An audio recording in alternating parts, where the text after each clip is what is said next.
Medal of Honor recipient, I have the privilege of going talking to him, and usually I'm in uniform, and I walk up to him and say, well, young man or a young lady, depending on what they are, and I ask them, how you doing? And of course their answer is, Sergeant, I'm good, wonderful. And then after I stand and talk with them for 10 or 15 minutes, it becomes very apparent that they're not doing wonderful. What I try to share with each one of them is facts that I have learned over the last 45 years, that you're not supposed to forget it. In fact, when we came back from Vietnam, that's what they told us.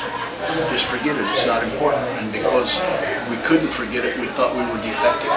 We thought we were crazy. And when you think you're crazy, you do crazy things. So I've tried to share that information with our new soldiers, sailors, airmen, Marines, Coast Guard, coming back home. Just the fact that you do talk about it.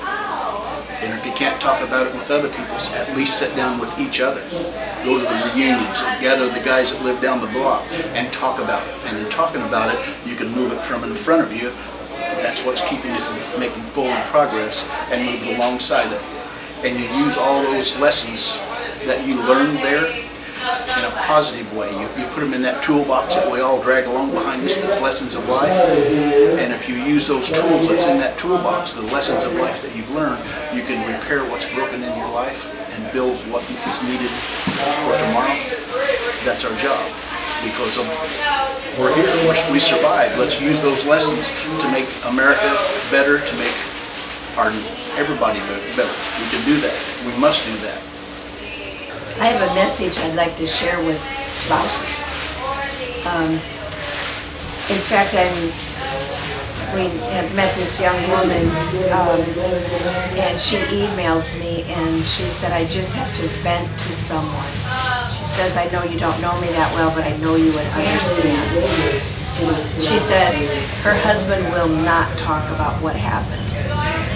And everyone returning from war is traumatized or injured, whether it's physically or mentally. And like Sam said, they absolutely have to talk about it. And I only can encourage her to get some of his good buddies together. And so they can at least, like Sam said, talk to each other. She said she found out secondhand that he was talking to a psychologist at the VA. And I said, please encourage him to continue, because it can't stay inside, because it's just going to blow up. So it's those feelings have got to come out, and they need to talk to someone that they trust. Sometimes the spouse is not the best person to talk to, even though we love them desperately. We can empathize, but we have not been there. We just cannot understand unless you've been in their boots. So they need to talk to a professional or to each other, and just knowing that somebody else cares, and that somebody else that wants to help them.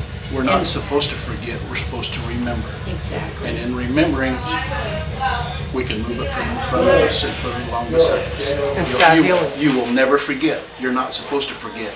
You're supposed to remember. And stop healing. That's right. How long have you two been married? We're like fairly newlyweds. We've been married for 7 years, and we have kind of a really cute story. We've known each other since the early 80s, but we both lost our spouses to cancer. I was married to a 3-tour hospital corpsman from Vietnam, and he died from Agent Orange cancer. He got sick first. And Tim was also an entertainer. Yeah, we all knew each other. That's how I knew Tim since the 70s. All four of us, we were all friends. I lived in Texas and they were in Illinois, but we would travel in the same circles. Tim would be entertaining at the venue where he might be speaking.